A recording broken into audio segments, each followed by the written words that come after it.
Selamat pagi Bapak Ibu guru hebat. Mudah-mudahan hari ini kita semua dalam keadaan sehat ya. Sebelum kita memulai kegiatan pada pagi hari ini, marilah kita berdoa terlebih dahulu. Berdoa dengan keyakinan masing-masing dimulai.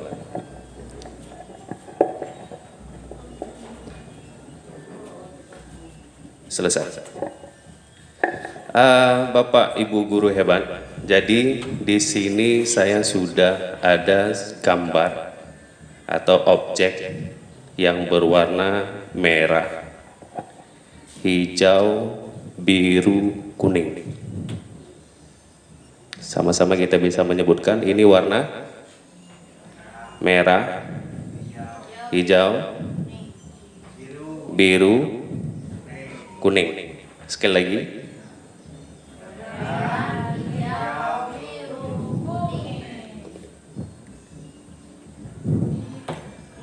Biru Pak Ibu ya.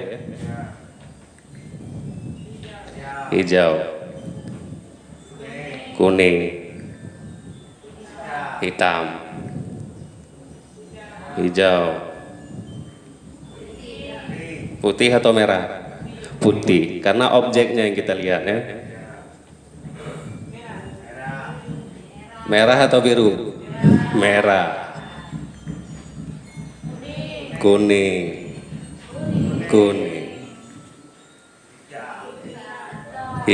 hitam, hitam. Ayo, jadi masih banyak yang belum fokus ya. Ini kita akan coba untuk bernyanyi bersama. Jadi saya rasa lagu ini Bapak Ibu pasti sangat kenal ya, karena ini lagu masa kecil.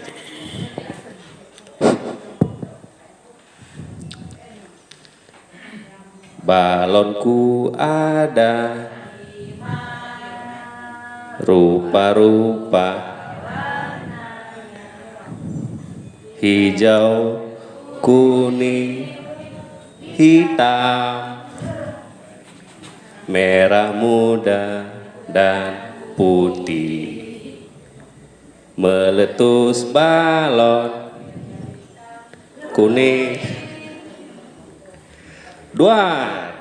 Mari kita lanjut untuk belajar pada hari ini. Ya, terima kasih Bapak Ibu.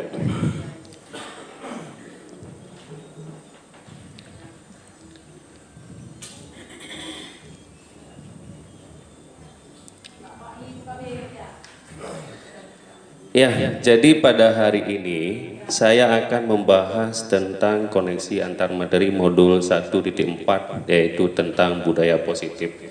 Jadi kenapa saya mengangkat ini? Karena saya melihat kita sebagai guru di sini selalu salah bertindak dalam menyelesaikan masalah siswa. Jadi kita lebih cenderung menghukum siswa tanpa mengetahui alasan dan sebab yang pasti, seperti itu. Jadi sebelum kita bahas modul 1.4 yaitu budaya positif, ya kita harus tahu dulu keterkaitannya. Jadi saya sudah mempelajari yang pertama sekali adalah filosofi Ki Hajar Dewantara, kemudian nilai dan peran guru penggerak, kemudian visi guru penggerak, kemudian budaya positif. Dan di mana kesemua ini itu tidak jauh dari profil pelajar Pancasila. Jadi semuanya itu terkait dengan profil pelajar Pancasila.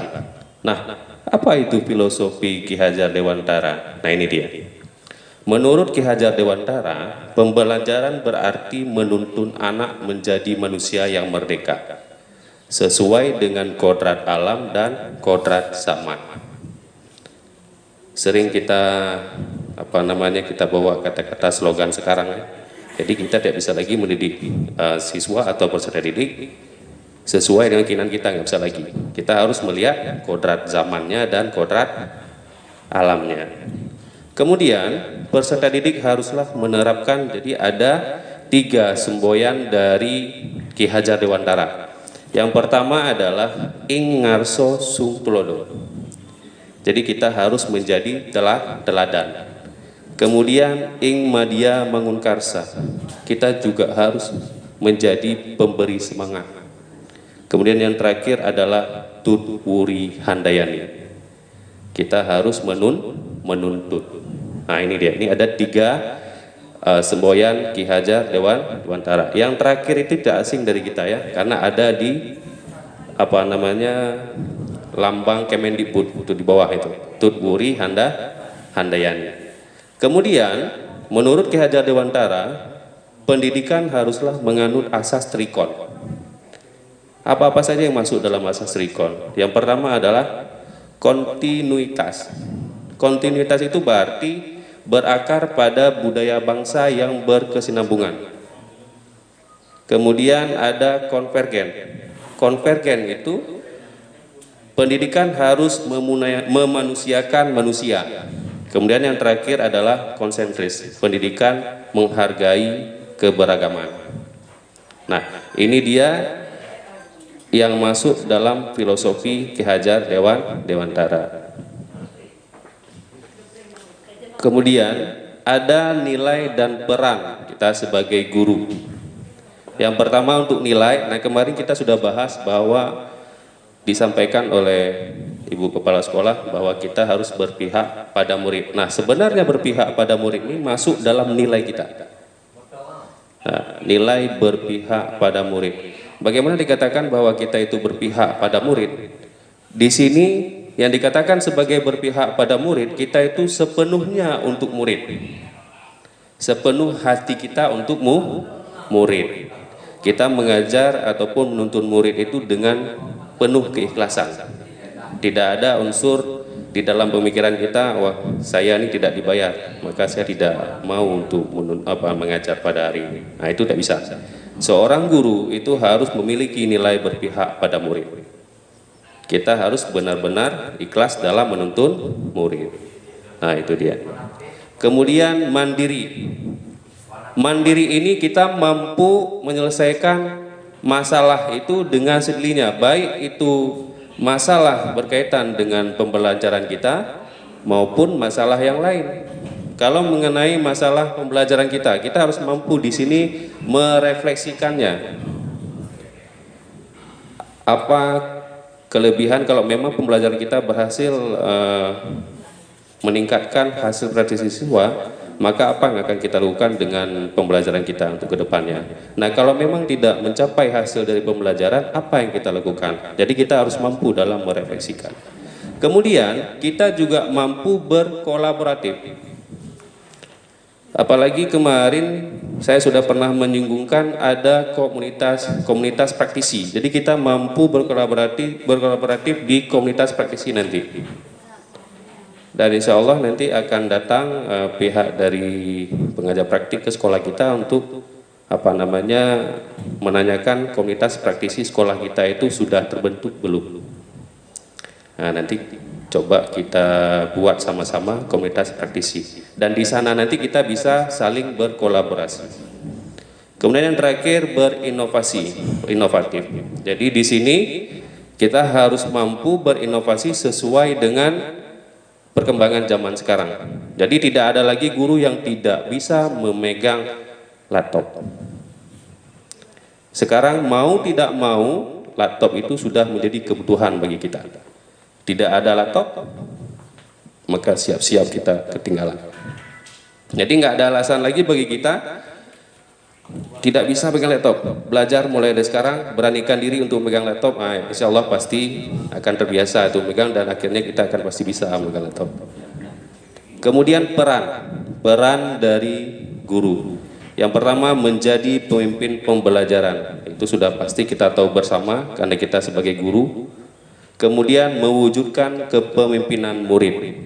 Jadi sekarang kita tidak lagi mengarahkan murid itu sesuai dengan keinginan kita. Sekarang itu murid sesuai dengan keinginannya sendiri. Kita hanya mewujudkan saja. Kemudian mendorong kolaborasi.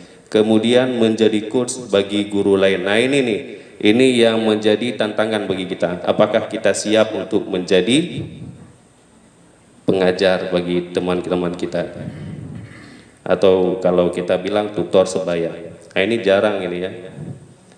Kemudian menggerakkan komunitas praktisi ini turunan dari ini. Kalau kita sudah mampu menjadi coach sebagai guru lain, saya rasa menggerakkan komunitas praktisi itu tidak akan sulit. Baik, ini adalah visi guru penggerak.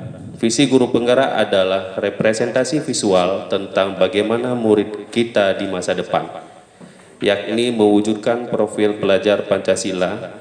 Dalam menyusun visi, hendaklah berpihak pada murid sebagai landasan segala perubahan dalam pendidikan dengan pola pikir positif melalui pendekatan inquiry apresiatif menggunakan tahapan bagja. Jadi di sini ada yang belum familiar bagi kita Bapak Ibu ya, yaitu adalah tahapan bagja. Apa itu tahapan bagja? Nah, tahapan bagja ini adalah, ini sudah saya masukkan di sini. Nah, yang pertama B itu adalah membuat pertanyaan utama. Jadi ini saya tidak menjelaskan pertanyaannya untuk mensingkat waktu ya. Jadi kalau untuk saling sharing nanti saya akan mengajarkan Bapak Ibu bagaimana cara membuat tahapan bagja ini.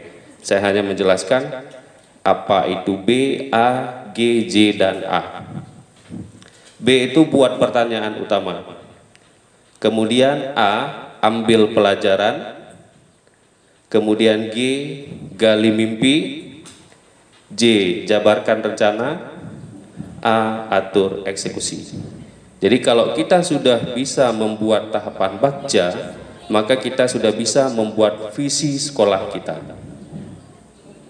Selama ini saya rasa kita dalam membuat visi tidak pernah menggunakan alur bagja ini. Saya yakin kita tidak tahu ini arahnya kemana, nggak tahu kita ya. Jadi harusnya dalam membuat visi kita gunakan dulu tahapan bagja. Jadi kita tahu apa yang harus kita lakukan dan apa nanti eksekusi yang kita buat. Nah, barulah setelah kita bahas tadi visi guru penggerak, nah kita baru bisa belajar apa namanya budaya positif. Budaya positif akan menciptakan rasa aman dan nyaman pada murid selama proses pembelajaran. Budaya positif dapat mendorong murid untuk mampu berpikir, bertindak, dan mencipta sebagai proses memerdekakan dirinya sehingga murid lebih mandiri dan bertanggung jawab. Nah, itu tujuan budaya positif kita bawa ke dalam sekolah. Nah, apa saja yang ada di dalam budaya positif? Yang pertama, disiplin positif. Disiplin positif ini merupakan pendekatan mendidik anak yang membentuk kontrol diri dan pembentukan kepercayaan diri sehingga mereka bisa berperilaku dan mengacu pada nilai-nilai kebajikan universal dan memiliki motivasi intrinsik bukan ekstrinsik. Nah, apa itu intrinsik dan ekstrinsik? Kalau ibaratnya kita anggap sebuah telur ayam Bapak Ibu. Jadi kalau telur ayam itu pecah dia dari luar, maka hilanglah sebuah kehidupan. Betul Pak Ibu ya? Kalau telur itu pecahnya dari luar, maka hilanglah kehidupan. Kehidupan siapa? Kehidupan anak ayam. Tapi kalau telur itu dia pecahnya dari dalam, maka iya, mulailah sebuah kehidupan, yaitu kehidupan anak ayam. Inilah dia yang kita bawa kemari. Intrinsik itu berarti dari dalam diri si anak tadi. Dari diri dalam si anak itu tadi, dia akan menjadikan motivasi untuk dirinya berkembang. Bukan dari luar. Ya Bapak Ibu ya. Karena pada dasarnya, anak itu tadi ibarat sebuah buku tulis, buku yang sudah ada garisnya. Jadi anak itu dia sudah ada garisnya sendiri. Tugas kita seorang guru bukan menggambar garis yang lain. Apa juga kita lakukan? Yang kita lakukan adalah hanya menebalkan saja garis yang sudah ada pada si anak. Nah, itu tugas dituntut kita sekarang. Jadi bukan lagi menggambar garis yang lain di buku itu, tapi kita hanya bertugas untuk menebalkan garis yang sudah ada pada buku itu. Nah, jadi tidak ada lagi istilah anak itu kertas yang kosong, enggak. Anak itu sudah ada garisnya.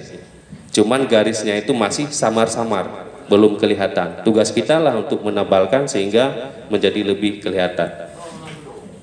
Kemudian teori kontrol, di mana kita berusaha memahami pandangan orang lain tentang dunia, bahwa setiap tindakan memiliki tujuan dan kita hanya bisa mengontrol diri kita sendiri, kita tidak bisa mengontrol orang lain.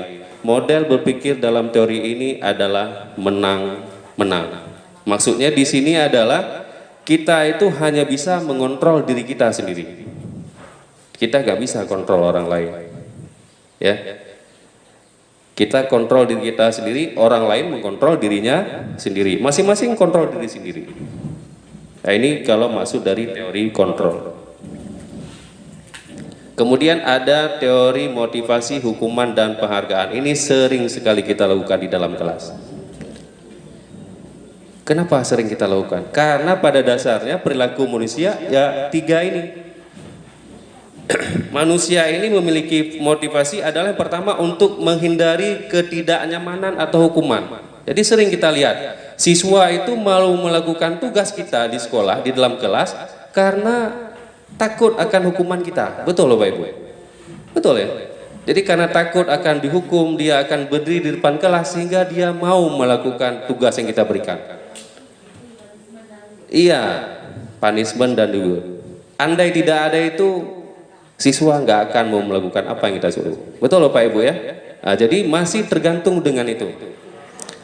Kemudian untuk mendapatkan imbalan, kita sering lihat tuh, apalagi anak-anak kita lah ya, di rumah ataupun yang sudah punya anak ataupun yang punya adik. Jadi kalau kita suruh itu mesti harus ada imbalan. Kalau nggak ada imbalan mereka tidak akan mau melakukan apa yang kita suruh. Betul Pak Ibu ya? Iya, karena imbalan. Kemudian yang terakhir, untuk menjadi orang yang mereka inginkan dan menghargai diri sendiri dengan nilai-nilai yang mereka percaya. Ini yang jarang. Jadi nggak ada yang mau melakukan itu atas dasar dia memang sifatnya seperti itu, tidak. Jadi bagaimana caranya kita akan membawa atau mengarahkan siswa kita nanti menggunakan yang ini menjadi seperti apa yang mereka inginkan, bukan karena imbalan, bukan karena hukuman, dan bukan karena hal-hal yang lain, tapi memang karena itu yang dia inginkan. Dia menolong orang karena memang itu yang dia inginkan, bukan dia menolong orang karena serta-merta ingin membuat video di TikTok atau di YouTube. Kan sering kita lihat itu, menyumbang apa namanya itu sembako ya, apalagi menolong fakir miskin, itu dibuat videonya dimasukkan ke dalam YouTube atau dibuat videonya dimasukkan ke dalam TikTok. Nah itu ada unsur yang lain itu. Nah kemudian apa itu hukuman dan apa itu penghargaan? Hukuman itu adalah bentuk pengendalian perilaku seorang yang bersifat memaksa dan menyakitkan dengan menciptakan identitas gagal. Jadi kalau kita lakukan sesuatu menyuruh anak didik kita atas dasar hukuman, itu kita sudah membuat mereka itu gagal sebenarnya, karena kita sudah maksa mereka ya. Tapi bagaimana kalau misalkan anak tanpa hukuman itu mereka nggak mau berbuat ya Pak Ibu ya, ya kan? Jadi anak-anak nggak ada hukuman mereka nggak mau. Nah itulah ada caranya nanti. Kemudian penghargaan. Penghargaan adalah bentuk pengendalian perilaku seorang dengan suatu benda atau peristiwa yang diinginkan yang dibuat dengan persyaratan. Hanya jika Anda melakukan hal ini, maka Anda akan mendapatkan penghargaan yang diinginkan. Jadi kalau ada sesuatu, maka dia akan berbuat, itu intinya. Nah, ini dia keyakinan kelas. Jadi bagaimana caranya kita membuat tidak ada hukuman tapi siswanya mau melakukan. Langkah pertama yang harus kita lakukan adalah membuat keyakinan kelas. Ini dia. Bapak Ibu sudah buat keyakinan kelas di kelas? Ada Bapak Ibu yang buat keyakinan kelas? Tidak ya? Ada Bapak Juwai ada buat? Belum ya? Iya. Kemarin kalau tidak salah ada disampaikan oleh, iya, hampir sama, kontrak belajar keyakinan kelas itu sama. Yang pertama kita harus buat dulu keyakinan kelas. Apa keyakinan kelas? Dasar keyakinan kelas itu adalah kata dari keyakinan. Keyakinan adalah nilai-nilai kebajikan universal yang disepakati secara tersirat dan tersurat, lepas dari latar belakang suku, negara, bahasa maupun agama yang dipegang atau diyakini seseorang. Jadi nilai kebajikan universal ini ada 6, Bu. Ada 6, Bapak Ibu. Ada 6. Jadi salah satunya di situ adalah nilai profil pelajar Pancasila. Jadi kalau Bapak Ibu nanti mau melihat apa-apa saja ke-6 dari nilai kebajikan universal, saya akan tampilkan nanti. Nah, jadi semuanya ada 6, salah satunya di situ adalah profil pelajar Pancasila. Kemudian keyakinan kelas adalah kesepakatan kelas yang dibuat berdasarkan nilai-nilai kebijakan universal. Jadi yang kita lihat sekarang itu di dalam kontrak kelas ataupun keyakinan kelas tidak memuat nilai-nilai dari kebajikan universal. Ini yang salah, yang saya lihat, yang banyak terjadi sekarang. Ya. Kemudian yang keempat, kebutuhan dasar manusia. Nah ini, jadi sebelum kita lanjut mendidik seorang anak, peserta didik, kita harus tahu kebutuhan dasarnya apa, sehingga kita bisa membawa budaya positif di dalam kelas. Apa kebutuhan dasar manusia? Yaitu bertahan hidup, kemudian kasih sayang dan rasa diterima, kemudian kebebasan, kemudian kesenangan, yang terakhir adalah penguasaan. Jadi kita sering melihat itu saat kita mengajar anak didik kita itu tidur di belakang, padahal ada kebutuhan dasar dia yang tidak terpenuhi, makanya dia tidur. Nah, contoh misalkan anak-anak itu saat dia ingin berpendapat, kita stopkan, jangan berpendapat dulu, nanti di akhir pembelajaran baru. Nah, jadi anak-anak merasa kebebasannya terganggu, akhirnya dia nggak mau lagi belajar, duduk di belakang, diam dia, tidur dia di sana. Padahal kita sudah mengganggu kebutuhan dasarnya. Nah, jadi sebelum kita mengajar, ada langkah baiknya kita tahu nih apa kebutuhan dasar manusia, sehingga kita bisa mengetahui anak didik kita ini dia kebutuhannya apa nih yang dia perlukan. Ya, seperti itu. Nah, kemudian posisi kontrol. Nah, ini nih yang sering nih. Nah, ini posisi kontrol ini. Jadi yang sering kita lakukan sekarang itu adalah tiga ini yang sering kita lakukan. Posisi penghukum, pembuat rasa bersalah, teman. Ini posisi kontrol yang sering kita lakukan. Padahal posisi kontrol 3 ini yang sangat berdampak negatif untuk anak didik kita. Mana juga yang bagus, saya ini boleh pemantau maupun manajer. Apa kelemahan dari posisi kontrol menghukum, pembuat rasa bersalah, dan teman, kita bisa lihat di sini. Nah, ini penghukum. Salah satunya, seorang penghukum bisa menggunakan hukuman fisik maupun verbal. Orang-orang yang menjalankan posisi penghukum senantiasa mengatakan bahwa sekolah memerlukan sistem atau alat yang dapat lebih menekan murid-murid lebih dalam lagi. Guru-guru yang menerapkan posisi menghukum akan berkata, nah ini dia sering kata-kata yang kita lakukan, yang posisi menghukum. Patuhi aturan saya, atau awas, ya Bapak Ibu ya. Jadi kalau kamu nggak patuhi peraturan saya, silakan keluar. Kan seperti itu yang sering kita lakukan. Kalau duluan saya masuk kelas, kamu terlambat masuk, kamu nggak boleh masuk lagi jam pelajaran saya. Seperti itu Bapak Ibu ya. Nah itu sering kita lakukan. Kemudian kamu selalu saja salah. Sering juga kita lakukan. Selalu, pasti selalu yang terakhir selesai. Nah, guru seperti ini senantiasa percaya hanya pada satu cara agar pembelajaran bisa berhasil, yaitu cara dia. Kalau bukan cara dia, salah. Nah, ini nggak boleh Bapak Ibu. Sekarang nggak boleh lagi. Ya. Jadi apa hasil yang membuat dari posisi kontrol ini? Yang pertama, yang hasilnya kemungkinan murid marah dan dendam atau bersifat agresif. Jadi terkadang ada siswa yang langsung bersifatnya agresif, muncul dia. Ya, bahkan sering kita lihat tuh ada yang bentak gurunya, ya Pak Ibu ya. Sering kita lihat. Bahkan apa Ibu ini marah-marah anak-anak sama kita. Nah, padahal kita yang salah membuat posisi penghukum. Kemudian bisa jadi sesudah kembali duduk, murid tersebut akan mencoret-coret bukunya atau meja tulisnya, melampiaskan amarahnya tadi, dilampiaskanlah ke meja. Jadi kita lihat meja itu dicoret-coret, ada pemandangan di situ ya. Kemudian lagi kita asik mengajar, dia menggambar di buku. Lebih buruk lagi, sepulang sekolah murid melihat motor atau mobil bapak ibu guru dan akan menggores kendaraan tersebut dengan paku. Nah, ini sering tuh. Jadi saking dendam si anak, ada motor kita dikempeskan bannya. Nah, karena dendam tadi. Ada mobil seperti Pak Mun, bawa mobil di sini, nanti pulang sekolah dari pintu depan sampai pintu belakang bergaris dengan paku semuanya. Nah, itu kalau kita mendapatkan siswa seperti itu.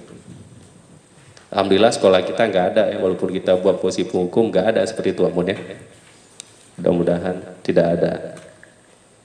Kemudian pembuat rasa bersalah ini juga sering kita lakukan. Apa-apa saja pertanyaannya sering kita lontarkan. Ibu sangat kecewa sekali dengan kamu nak. Ya kan? Sering kita lakukan ya. Sering kita bilang seperti itu. Apalagi kalau dia turun rankingnya, sering kita lakukan. Berapa kali Bapak harus beritahu kamu ya? Nah itu. Dia sering terlambat. Berapa kali Bapak beritahu kamu? Jangan terlambat. Nah itu rasa bersalah itu Bapak Ibu. Gimana coba kalau orang tua kamu tahu berbuat begini? Nah itu sering sekali kita lakukan. Ya. Kalau orang tua kamu tahu kayak mana, kamu nggak kasihan sama orang tua kamu, ya kan? Nah itu rasa bersalah itu. Pembuat rasa bersalah. Nah, apa efeknya pada anak jika kita lakukan pembuat rasa bersalah? Murid akan merasa bersalah. Bersalah telah mengecewakan ibu atau bapak gurunya. Murid akan merasa menjadi orang yang gagal dan tidak sanggup membahagiakan orang lain. Ya, jadi drop dia. Kadangkala sikap seperti ini lebih berbahaya dari sikap penghukum. Karena emosi akan tertanam rapat di dalam, murid menahan perasaan. Tidak seperti murid dalam dengan guru penghukum, di mana murid bisa menumpahkan amarahnya, ya, walaupun caranya negatif. Sedangkan dia kita menggunakan rasa bersalah ini, anak ini akan drop. Jadi dia terasa lesu, pemikirannya kosong itu Pak Ibu. Jadi dia selalu menyalahkan dirinya. Apalagi kalau anak yang tidak bisa membaca tadi. Kalau kita bawa rasa bersalah, takutnya dia nggak mau sekolah lagi. Betul Pak Ibu ya? Banyak itu anak-anak yang nggak mau sekolah lagi gara-gara nggak bisa membaca. Padahal kita itu buat dia rasa bersalah. Kita bilang malu lah, orang tua kamu nggak malu nanti kamu tinggal kelas nggak bisa membaca. Jadi anak terpikir daripada orang tua saya malu, mending saya nggak usah sekolah. Nah itu dia. Itu kalau kita buat rasa bersalah. Nah, kemudian teman. Posisi kita sebagai teman. Nah, ini ada beberapa contoh kata-katanya, pertanyaannya. Ayo bantulah demi Bapak. Nah, kan sering tuh. Ayo berubahlah demi Ibu. Misalnya ada anak berdua minta maaf tuh. Bertengkar, kita suruh minta maaf. Ayo minta maaf aja sama dia demi Ibu. Iya Bapak Ibu ya. Sering kita bilang gitu. Besok jangan telat lagi ya demi Bapak. Jangan lagi pikirkan sekolah ini, Bapak aja. Nah, itu teman. Sering Bapak Ibu ya. Nah. Ayo ingat, tidak bantuan Bapak selama ini. Sering. Ya sudah, kali ini tidak apa-apa, nanti Ibu bantu bereskan. Itu juga sering. Kalau ada tugas atau PR, ya sudah nggak usah buat apa aja hari ini. Bapak kali ini Bapak maafkan. Itu teman. Apa efeknya? Efeknya murid akan merasa senang dan akrab denganmu. Nah, itu memang betul. Jadi kalau kita buat posisi teman, murid itu pasti akan dekat dengan kita. Ini termasuk dampak positif. Hanya saja di sisi negatif, murid akan menjadi tergantung pada guru tersebut. Tergantung pada guru itu. Kalau bukan guru itu dia nggak mau. Contoh, saya masuk, siapa namanya, misalkan ada seorang anak itu nggak suka sama saya karena saya posisinya menghukum. Jadi dia itu nggak mau belajar sama saya. Kemudian Ibu Juwita masuk karena dia posisinya sebagai teman. Dia mau belajar, dia buka buku, dia belajar. Giliran dengan guru lain nggak mau dia, karena nggak dekat dengan dia. Jadi yang bisa mengontrol anak ini adalah Bu Juwita sendiri, yang lain nggak bisa. Nah, ini resikonya. Kalau dipanggil sama guru lain nggak mau, tapi kalau Bu Juwita suruh, nak coba kamu datang dia. Nah, itu dia. Nah, jadi posisi teman ini masih punya kelemahan juga, yaitu dia tergantung pada guru yang dianggapnya sebagai teman. Kalau guru bukan teman dia nggak mau. Nah, kemudian posisi pemantau. Posisi memantau berarti mengawasi. Pada saat kita mengawasi, kita bertanggung jawab atas perilaku orang-orang yang kita awasi. Posisi pemantau berdasarkan pada peraturan-peraturan dan konsekuensi. Dengan menggunakan sanksi atau konsekuensi, kita dapat memisahkan hubungan pribadi kita dengan murid. Sehingga sebagai seorang menjalankan posisi pemantau. Pertanyaan yang diajukan seorang pemantau, nah ini dia. Jadi posisi pemantau ini kita tidak penghukum di situ, kita tidak berteman di situ, dan kita tidak membuat rasa bersalah di situ. Posisi kita di situ memisahkan diri dari itu semua. Jadi kita menjalankan posisi sesuai dengan peraturan atau sanksi dan konsekuensi yang berlaku, ataupun keyakinan kelas yang kita buat tadi. Nah, bagaimana contohnya? Peraturannya apa? Nah, jadi kalau misalnya anak terlambat sekolah, nak, kamu tahu peraturan sekolah sini apa? Nah, itu dia. Kemudian, apa yang telah kamu lakukan? Nah, jadi kita nggak pernah memposisikan diri kita sebagai teman dia. Nah, sanksi atau konsekuensinya apa? Jadi kita tanya langsung sama dia. Kalau kamu telat, apa sanksinya? Dia akan jawab sendiri. Oh Bapak, oh Ibu, sanksinya saya harus kita sampah. Nah, silakan kita sampah, selesai. Nah, seperti itu. Jadi ada seorang guru bertanya pada saat itu ada fasilitator, bukan fasilitator, instruktur. Dia tanya, Bapak Ibu, kebetulan Pak instrukturnya itu laki-laki, ya. Jadi ditanyakan sama instruktur itu, Bapak, saya sudah buat 2 kelas untuk saya buat eksperimen pengujian. 1 kelas menggunakan aturan ataupun sistem guru penggerak atau sekolah penggerak atau berpihak kepada murid. 1 lagi saya terapkan seperti pembelajaran biasa. Lalu apa dikatakan? Yang kelas yang menggunakan sistem sekolah penggerak ataupun berpihak kepada murid, siswanya berani pegang kepala gurunya. Nah, padahal kesalahannya di sini bukan salah dari sistem, bukan gara-gara kesalahannya. Oh, ini gara-gara kurikulum merdeka ini. Gara-gara kurikulum merdeka anak-anak bisa pegang kepala. Enggak, bukan itu sebenarnya. Kesalahan di sini kita sering jadi teman di situ. Andai kita menjadi sebagai pemantau dan manajer, siswa nggak berani. Kita tetap menjadi marwah bagi siswa. Nah, citra kita sebagai guru tetap dihargai oleh siswa. Nah, namun yang kita lihat dari kenyataannya sekarang tidak. Kita lebih menjadi teman. Makanya kalau duduk siswa dengan kita, mereka berani menyandarkan bahu sama kita. Ya Pak Mun ya. Nah, apalagi Pak Mun sering kita lihat itu. Kalau duduk di bawah batang sawit itu, Pak tolong foto kami Pak. Berani dia. Itu kenapa? Karena kita menjadikan mereka sebagai teman. Tidak ada salahnya kita menjadikan siswa itu sebagai teman, tapi siap-siaplah seperti itu. Nah, tapi posisikan kita lah sebagai layaknya seorang guru adalah posisi sebagai pemantau ataupun manajer yang sebentar lagi. Nah, ini salah satu contoh seorang guru.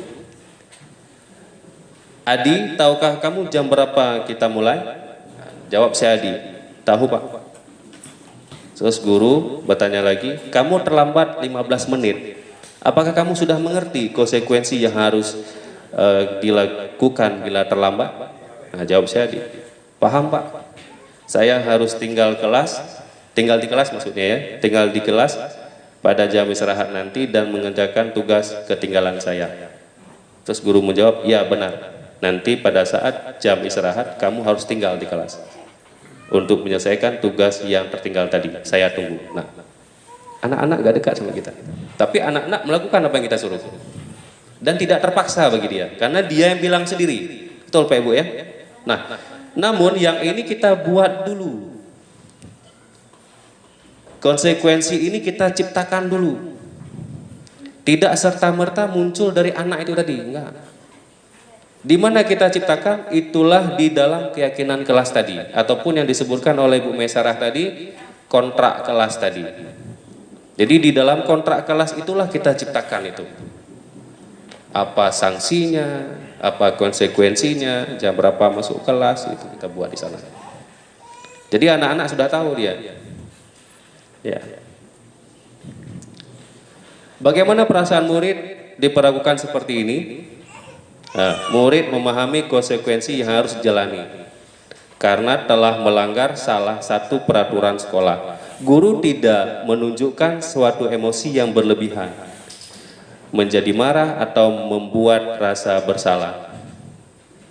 Murid tetap dibuat tidak nyaman, yaitu dengan harus tinggal kelas pada waktu jam istirahat dan mengerjakan tugas. Guru tetap harus memantau murid pada saat mengerjakan tugas di jam istirahat karena murid tidak bisa ditinggal seorang diri.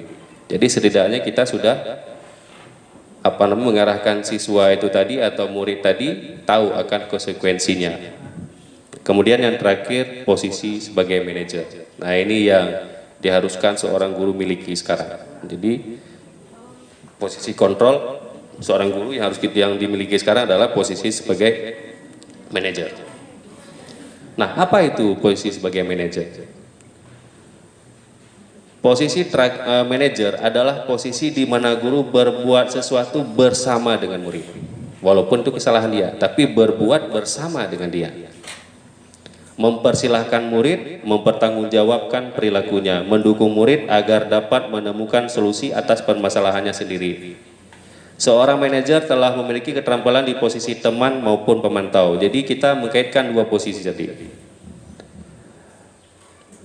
Dengan demikian bisa jadi di waktu-waktu tertentu kembali kepada kedua posisi tersebut bila diperlukan. Namun bila kita menginginkan murid kita menjadi manusia yang merdeka, mandiri dan bertanggung jawab, maka kita perlu mengacu pada restitusi yang dapat menjadikan murid kita seorang manajer bagi dirinya. Nah, apa pertanyaan atau pernyataan yang bisa kita buat sebagai posisi manajer? Ini Bapak Ibu bisa nanti ditulis ataupun difoto ya, biar bisa kita jadikan sebagai pertanyaan saat siswa terlambat ataupun tidak buat tugas.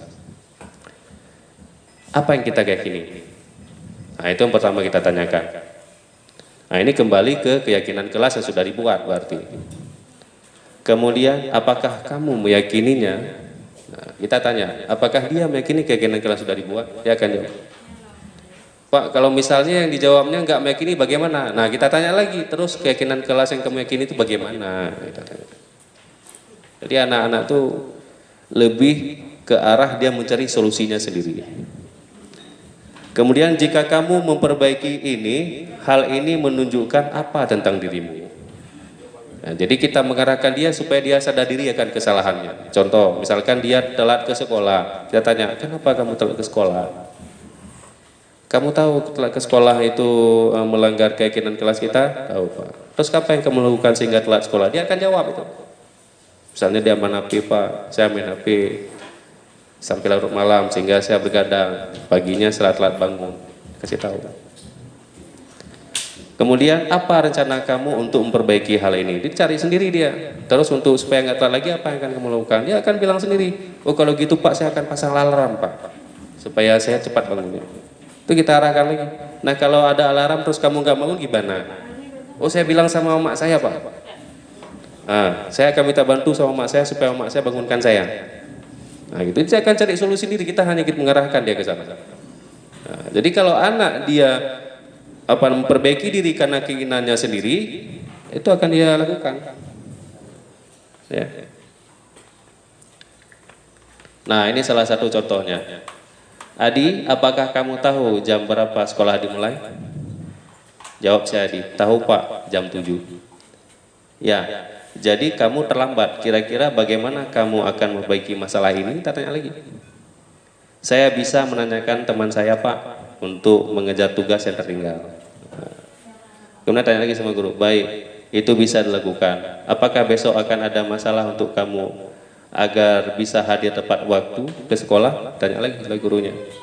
Tidak Pak, saya bisa hadir tepat. Kemudian guru, baik, saya hargai usahamu untuk memperbaiki diri. Nah, jadi nggak ada masalah dengan anak. Anak pun nyaman sama kita. Nah, setidaknya kita sudah tahu dia akan cari solusinya sendiri. Nggak ada kita kutip sampah, nggak ada. Ya, karena sering kita lihat ya, bersihkan WC yang terlambat. Nah, pilih sampah dari keliling ini sampai keliling sana. Ya, itu sering kita lihat. Dan sekarang itu nggak bisa lagi. Bagaimana caranya? Kutip sampah itu atas dasar keinginannya sendiri. Iya.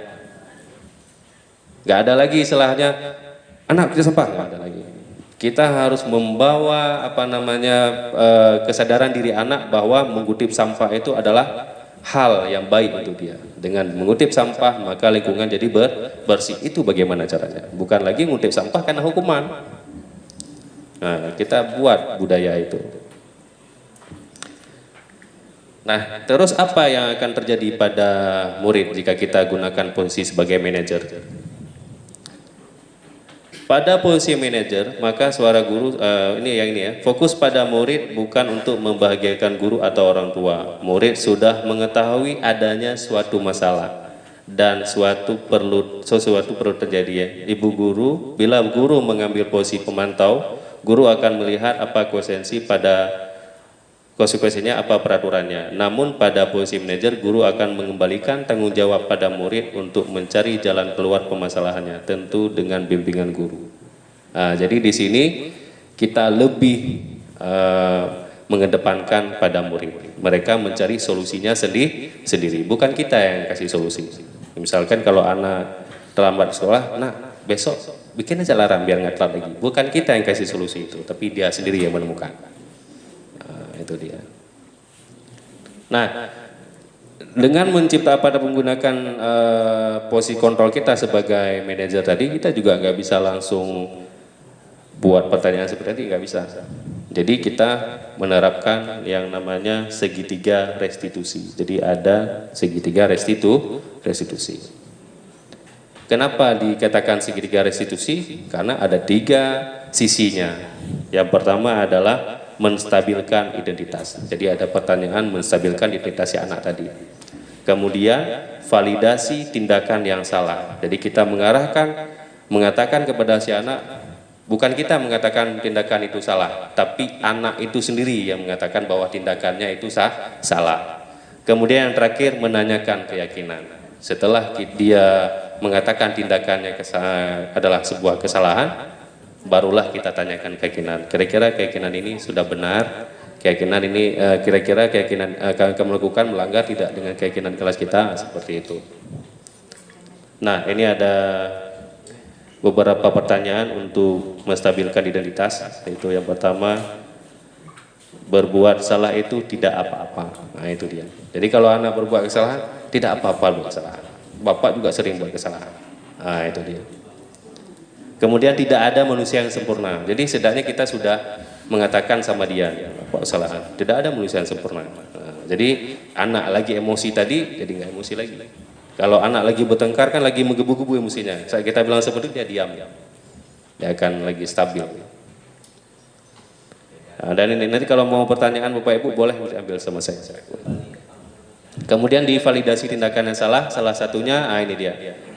Padahal kamu bisa melakukan yang lebih buruk dari ini. Misalkan ada seorang anak marah-marah, tiba-tiba dia gebrak meja, pum.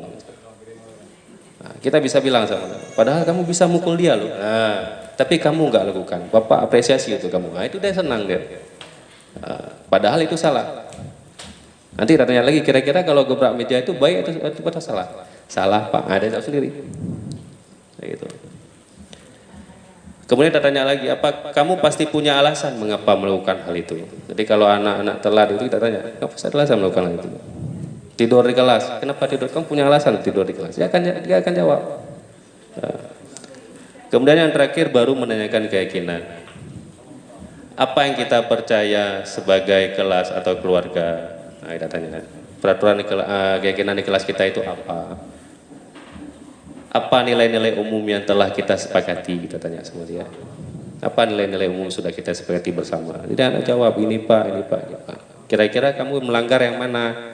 Yang ini Pak, dia jawab sendiri. Seperti itu. Jadi kalau sudah kesemuanya kita lakukan, insya Allah anak kita itu dia akan berubah tanpa harus kita hukum. Tanpa harus kita menjadi teman dia. Tanpa harus kita menjatuhkan diri dia. Tanpa harus membuat diri dia itu merasa bersalah. Karena banyak sekali kita lihat itu anak-anak tidak bisa membaca, dia tidak bisa membaca, timbul niat dalam diri dia berhenti sekolah, sayang. Padahal anak-anak berhenti sekolah itu karena kita selalu membuat diri dia merasa bersalah. Saat dia nggak bisa membaca, kamu nggak bisa membaca nggak sayang sama orang tua kamu, di drop dia itu. Sering. Nah, tapi coba kita gunakan segitiga restitusi ini, kita tanya sama dia, apa penyebab dia sebenarnya nggak bisa membaca. Nah, kemudian kita tanya solusi sama dia, kira-kira supaya kamu bisa membaca bagaimana caranya. Nah, kita tanya sama dia. Jadi anak-anak semangat dia untuk bersekolah. Ya. Jadi kesimpulan dari materi ini adalah seorang guru penggerak haruslah mampu memahami nilai dan peran guru penggerak untuk mewujudkan visi yang disusun berdasarkan filosofi pemikiran Ki Hajar Dewantara, yakni berpihak pada murid. Jadi itu nggak asing lagi sama kita ya, kata-kata berpihak pada murid. Sebuah visi akan tercapai bila terukur, konkret, sistematis, dan terencana. Maka diperlukan pendekatan inquiry apresiatif. Nanti yang mau tentang pendekatan inquiry apresiatif boleh saya berikan. Atau berbasis kekuatan dan kolaboratif. Kemudian dengan tahapan bagja. Tahapan bagja Bapak Ibu yang mau nanti juga saya akan berikan. Nanti juga kalau kita buat visi sekolah, saya siap berkecimpung dalam itu untuk menggunakan alur bagja. Jadi kita nggak bisa lagi buat visi sekolah serta-merta jadi, nggak bisa lagi. Jadi kita harus buat dulu pertanyaan prakasa perubahan, itu kita buat dulu. Apa pernyataan prakasa perubahan yang membuat orang-orang itu mau ke sekolah kita. Setelah itu barulah muncul sebuah visi. Kalau enggak, yang sekarang ini kita lihat visi itu lihat di internet, oh ini visinya tinggal rubah dikit jadi visi, nggak bisa lagi. Nah, kita buat pernyataan prakarsa perubahan kita. Kita apa yang mau kita rubah? Dari situlah baru jadi sebuah visi. Dan belum jadi visi kalau belum kita buat alur bagjanya, yaitu buat pertanyaannya, kemudian apalagi tadi apa tadi ya di alur bagja tadi. Nah ini dia. Nah, buat pertanyaan utamanya, kalau sudah kita buat pertanyaan utama, kita ambil pelajarannya, kemudian gali mimpi, kemudian baru jabarkan rencana, kemudian terakhir barulah kita atur eksekusi. Kalau sampai dengan atur eksekusi selesai, baru jadi visi kita. Kalau nggak belum jadi. Nah, jadi nggak ada lagi hanya tempel visi. Dan nggak ada lagi visi tinggi, nggak pernah turun-turun ke bawah. Yang kita tahu sekarang kan visi tiap tahun itu selalu, ya Pak Adi ya, nggak berubah-berubah. Ya? Nah, padahal visi sekolah itu bisa berubah. Nah, tahun ini kita buat visinya gini, tahun depan visinya begini, silahkan nggak ada masalah. Berarti ada perubahan di sekolah kita. Berarti kita melihat. Nah, walaupun visi itu jangka panjang, ya, seperti itu. Nah, Demikian presentasi dari saya Bapak Ibu. Jadi Bapak Ibu yang ingin bertanya silahkan. Mana yang ada pertanyaan? Ya silakan Bu Rusdiana.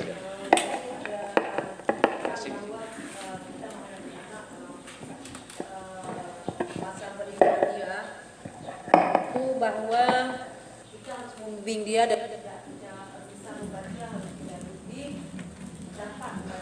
setelah berbagai cara kita jalankan atau kita terapkan baik di lokal maupun di tempat-tempat lain dalam membimbing si anak itu tetap tidak bisa. Itu apakah ada kalau menurut guru atau menurut ilmu guru yang didapat baik dari guru penggerak atau guru-guru yang lain, si anak itu tetap tidak bisa membaca itu, apakah ada solusinya selain cara yang Bapak terangkan tadi?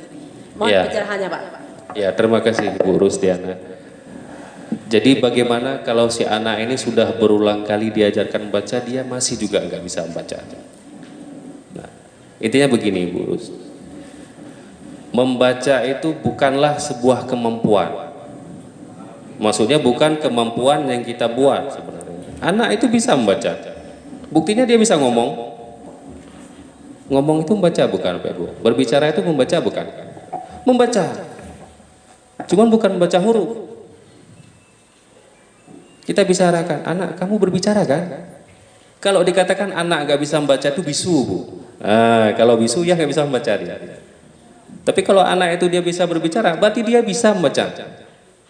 Hanya saja dia tidak tahu huruf.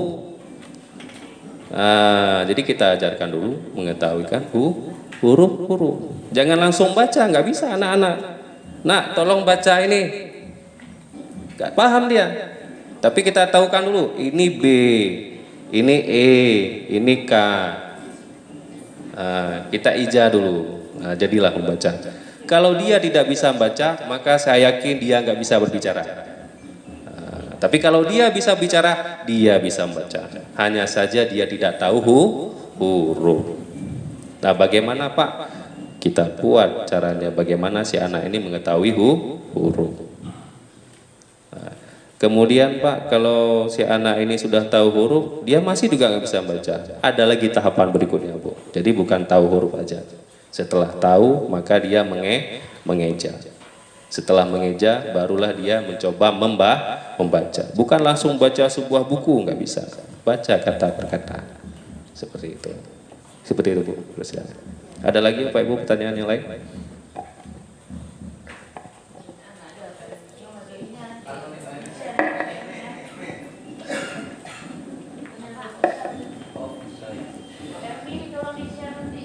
Ya, baik Bu Mesara. Nanti saya akan share. Oke, assalamualaikum warahmatullahi wabarakatuh. Waalaikumsalam warahmatullahi wabarakatuh. Luar biasa ya penjelasan Pak Hilmi. Mungkin ini sudah terbalik dari kurikulum sebelumnya ya. Iya. Sangat terbalik sudah karena ini siswa itu lebih leluasa dalam belajar dan juga guru itu lebih ke memberi pemahaman dan mendoktrin siswa agar terjadi perubahan. Kan itu Pak Hilmi. Yang menjadi permasalahan menurut saya, kalau langsung kita terapkan seperti itu agak kewalahan karena kita di sekolah kita memang dari dulunya kan berbeda kan. Berbeda artinya seperti Pak Hilmi bilang tadi, siswa itu tidak boleh langsung dengan hal yang memang kasar ataupun menyalahkan, kan tidak boleh seperti itu. Tapi kalau di sekolah kita memang sudah budaya seperti itu yang pertama. Yang kedua, salah satu kalau kelas saya itu masalahnya siswa kadang-kadang lagi belajar tidur karena mayoritasnya kan anak pesantren. Nah, solusinya bagaimana? Nah, ini karena kalau kita bilang dengan hal yang ini kadang-kadang udah berkali-kali tetap dia masih melakukan hal yang sama. Terima kasih. Terima kasih Pak Mun. Bagus sekali pertanyaannya. Ada lagi? Oh, saya jawab Pak Mun dulu boleh Bu ya. Budaya inilah yang harus ditinggalkan. Dan kita katakan bahwa ini budaya sudah lama Pak. Sayang kalau ditinggalkan. Nggak ada sayang, kita tinggalkan budaya itu. Budaya yang salah masa dipertahankan? budaya yang salah itu harus kita tinggalkan, kita buat budaya baru. Apa budaya? Budaya positif. Nah, jangan dipertahankan budaya negatif. Demikian bagaimana kalau misalkan anak itu tidur di kelas. Alasannya kalau kita pakai pendekatan segitiga restitusi tadi, jawaban si anak dia pesantren. Itu cara dari kita. Bagaimana caranya? Atau silahkan kita izinkan dia tidur. Itu adalah kebebasan itu ya. Makanya saya bilang di awal tadi, manusia itu punya kebutuhan dasar manusia. Salah satunya di situ adalah kebebasan. Nah, kalau misalkan alasan mereka tidur itu karena dia pesantren kayak ngaji, silahkan dia tidur. Dengan catatan, dengan syarat, dengan konsekuensi ataupun kita arahkan tadi, kamu nak boleh tidur silahkan. Yang penting nanti catatan apapun yang Bapak jelaskan kamu paham. Itu dia. Ada anak mendengarkan penjelasan kita sambil tidur dia paham lah. Dia dengar kita. Nah, walaupun dia tidur. Ada anak seperti itu. Bahkan saya sering Pak Mun kalau mendengarkan ceramah itu saya lebih masuk di kepala saya kalau saya meramkan mata. Tutup mata, masukkan yang saya di telinga, kemudian saya dengan ceramah itu masuk semua di kepala saya. Ada banyak cara-cara anak itu dalam belajar. Itu butuh kebebasan daripada anak. Yang kita harus tahu itu. Ada juga memang makanya gini Pak Mun, kalau bisa Pak Mun harus tahu dulu apa penyebab anak itu tidur di kelas. Caranya bagaimana? Itu pendekatan kita. Dan jangan coba-coba menjadi teman untuk dia, itu beresiko untuk Pak Mun. Kenapa? Saat Pak Mun masuk dia nggak tidur, guru lain masuk dia tidur nanti. Nah itu dia. Tapi bagaimana caranya? Pak Mun di situ menjadi seorang manajer untuk dia. Jadi dia tahu kesalahan sendiri dan dia akan membuat resolusinya sendiri. Demikian. Silakan, Ibu. Waalaikumsalam warahmatullahi wabarakatuh. Ya.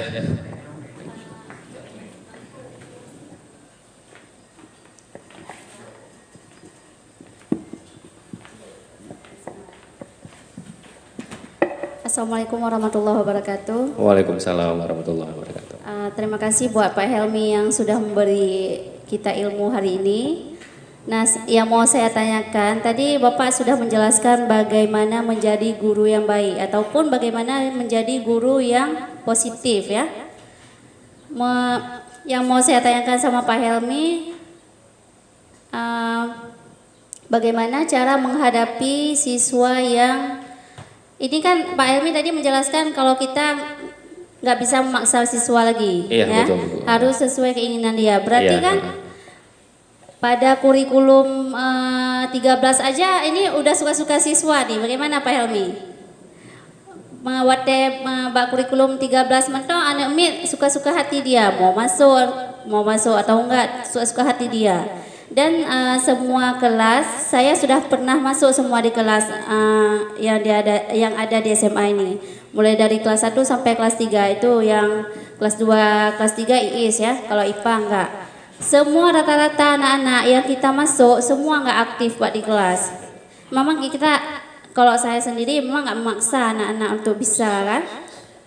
Itu bagaimana pendapat Bapak? Ataupun bagaimana cara menghadapi siswa yang memang vakum dia, maksudnya diam semua pas kita jelasin pada kurikulum 13 kan memang kita yang berini kan. Yang memang kita yang guru yang paling aktif. Kalau siswa diam semua, nggak ada satupun yang bisa menjawab pertanyaan kita ataupun melontarkan pertanyaan kepada guru. Terima kasih. Assalamualaikum warahmatullahi wabarakatuh. Waalaikumsalam warahmatullahi wabarakatuh. Iya, bagus sekali pertanyaan dari Ibu tadi ya. Jadi bagaimana kalau siswa itu masuknya suka-suka hati, kemudian setelah masuk dia nggak mau pun aktif di kelas. Paksa pun tidak boleh. Itu bagaimana caranya, Pak? Nah, tadi di sini saya sudah, nah ini dia. Sebelum masuk, kita buat dulu keyakinan kelas itu bagaimana. Kita mau menjadikan kelas yang kita masuk itu seperti apa? Pak, bolehkah saya membuat keyakinan kelas itu setiap hari itu beda-beda? Silahkan Bapak Ibu. Keyakinan kelas itu nggak mesti harus sama. Ini hari ini keyakinan kelasnya seperti ini, besok seperti ini, silakan. Ataupun seminggu sekali berubah keyakinan kelasnya, silakan. Buat mereka itu berekspresi dengan sendirinya.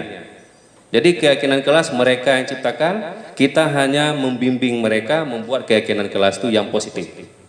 Nah, seperti itu. Jadi kalau ada keyakinan kelas, saya rasa tidak ada istilah lagi anak itu nggak mau masuk. Kenapa? Karena keyakinan kelas mereka yang buat. Loh Pak, masih ada Pak siswa yang nggak bisa masuk. Nanti kita baru bisa mengarahkan. Kita akan tanya, nah keyakinan kelas apa yang sudah kamu langgar? Nah dia akan jawab. Nah, keyakinan kelas Bu yang saya langgar, saya telat masuk. Nah konsekuensinya apa nak? Nah, kita bisa arahkan. Konsekuensinya saya harus duduk di lapangan selama 15 menit. Dia akan duduk sendiri itu, nggak payah kita urus, nggak payah kita suruh. Nggak payah kita bilang, anak kamu telat masuk, silakan di lapangan jemur di sana. Nggak payah lagi. Dia akan langsung dengan sendirinya dia pergi ke sana, dia akan jemurkan diri ke sana. Nah, dengan keyakinan kelas yang sudah kita buat tadi. Nah Pak, keyakinan kelas boleh diganti-ganti Pak, silakan.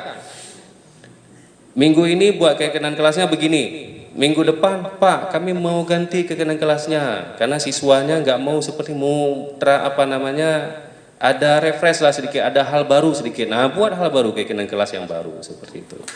Nah kalau kita buat seperti itu, maka anak-anak akan aktif. Kita bisa masukkan keyakinan kelas, salah satunya adalah harus aktif di dalam kelas. Kalau ada anak yang tidak aktif dalam kelas, nanti kita tanya lagi, nak kenapa tidak aktif? Kamu tahu keyakinan kelas yang kita sudah buat? Nah dia akan jawab, tahu Bu, keyakinan kelas kan harus aktif, saya tidak aktif. Nah konsekuensinya apa? Nah kita akan jawab. Kita buat konsekuensinya. Jadi anak akan aktif di situ. Jadi langkah pertama saat kita masuk kelas, buat dulu keyakinan kelas atau buat dulu kontrak kelas. Beda sedikit kontrak kelas dengan keyakinan kelas Ibu Maisarah. Kalau kontrak kelas itu yang buat wali kelas bersama dengan siswanya. Nah itu berkelanjutan kontrak kelas itu. Sedangkan keyakinan kelas, kita sebagai guru bidang studi membuat keyakinan kelas dengan siswa. Jadi iya waktu mengajar. Jadi keyakinan kelas-kelas ini pasti akan berbeda dengan keyakinan kelas sebelah, nggak sama. Nah, kita masuk di kelas 10 Cunyadin misalkan. Itu akan beda dengan keyakinan kelas di 10 Teku Umar karena beda wataknya. Nah, di kelas 10 Teku Umar nggak ada yang keluar masuk. Jadi ngapain ada keyakinan kelas keluar masuk? Nah, gitu. Beda dia. Kemudian besok kita mau ganti lagi keyakinan kelas yang baru, silakan. Kemudian satu lagi Bapak Ibu, pembelajaran itu fleksibel. Kita nggak mesti harus selamanya di kelas. Mungkin anak-anak butuh kebebasan, dia sengaja nggak masuk kelas karena bosan di dalam kelas. Mungkin mereka kepengen belajarnya di luar kelas. Ataupun dia nggak mau aktif di kelas karena bosan, sempet dalam kelas. Karena lihatnya yang nampak papan tulis, yang nampak jam dinding, yang nampak foto presiden, wakil presiden, itu yang kelihatan di matanya. Jadi ngantuk dia dalam kelas. Makanya dia nggak aktif. Ajak mereka belajar di luar kelas. Jadi tidak ada lagi di dalam kelas belajar. Boleh silakan di luar. Bapak Ibu mau bawa anak-anak kemana silakan. Oh kali ini kita belajar di pasar. Belajar di pasar silakan. Kali ini kita belajar di kantin. Nah silakan di kantin. Sambil makan silakan. Nah itu dia. Makanya kita bawa kemari adalah kebebasan si anak dia mau belajar di mana. Itu dia. Jadi kalau kita menciptakan kebebasan untuk si anak, ingat Bapak Ibu ya, kebebasan kita ciptakan itu adalah kebebasan yang kita ciptakan, bukan kebebasan yang si anak mau. Takutnya nanti kalau kita buat kebebasan si anak mau, dia suka-suka hati, dia bebas. Duduk di warung, tahu Pak Ibu duduk di warung Pak Ibu ya? Nah itu nggak bisa seperti itu, makanya kita buat dulu keyakinannya. Jadi ada kebebasan bagi si anak, tapi kebebasan yang teratur seperti itu. Bagaimana Ibu bisa dipahami? Ya. Ada lagi pertanyaan Pak Ibu? Ya silakan Ibu.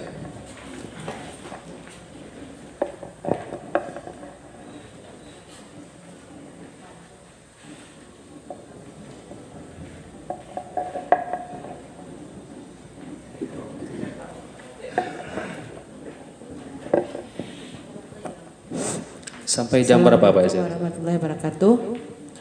Terima kasih Pak Hilmi yang telah memberi kesempatan untuk bertanya.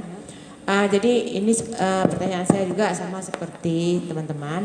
Cuman saya yang mengenai dengan keyakinan kelas tadi kan kita misalnya keyakinan kelas guru bidang studi ya Pak ya.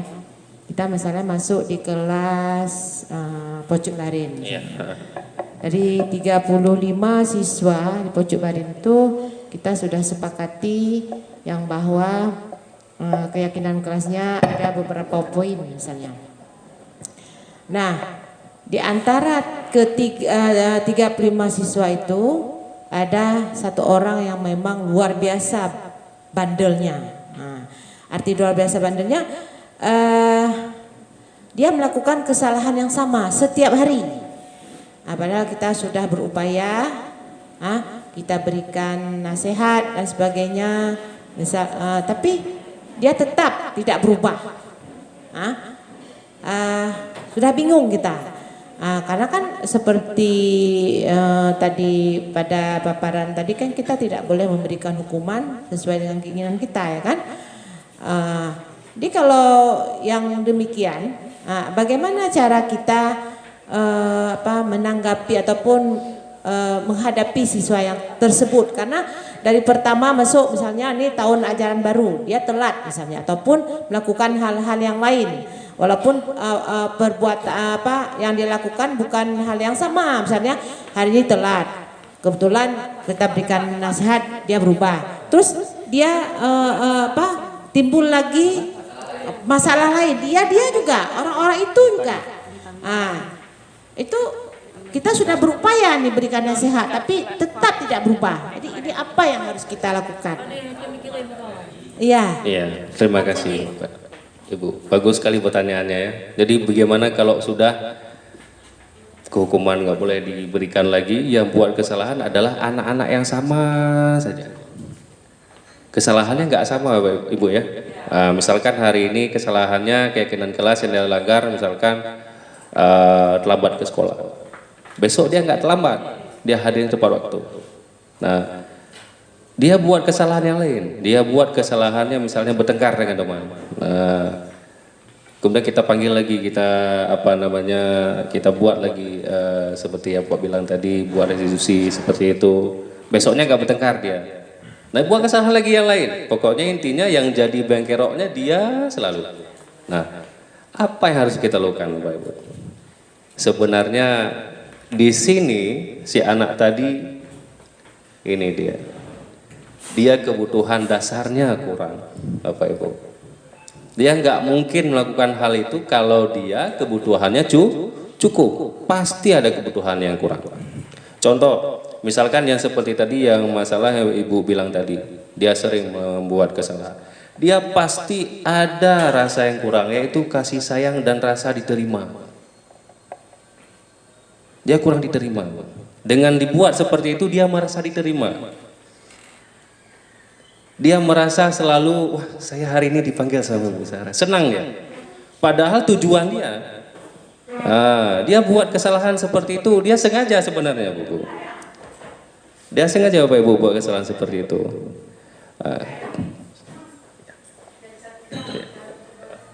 Ya Bapak Ibu ya, jadi seperti itu. Jadi mungkin kebutuhan dasar manusianya itu yang kurang Bapak Ibu, sehingga dia buat seperti itu. Nah, bagaimana caranya untuk mengetahui masalah yang lain kalau misalkan kita sudah nggak sanggup lagi? Nah, disitulah diperlukan bimbingan konseling. Jadi kita bisa mengarahkan ke sana, kemudian kita saling berkolaborasi dengan guru bimbingan konseling, dengan dia dan juga wali murid ataupun orang tuanya, seperti itu Pak Ibu ya. Terima kasih atas pertanyaan Ibu. Jadi dengan pertanyaan tadi saya anggap pertanyaan yang terakhir. Jadi saya akhiri untuk pertemuan kali ini. Insya Allah nanti kita akan membahas lagi apa hal-hal yang saya dapatkan di guru penggerak nantinya. Oke. Saya tutup. Billahi taufiq walhidayah. Assalamualaikum warahmatullahi wabarakatuh.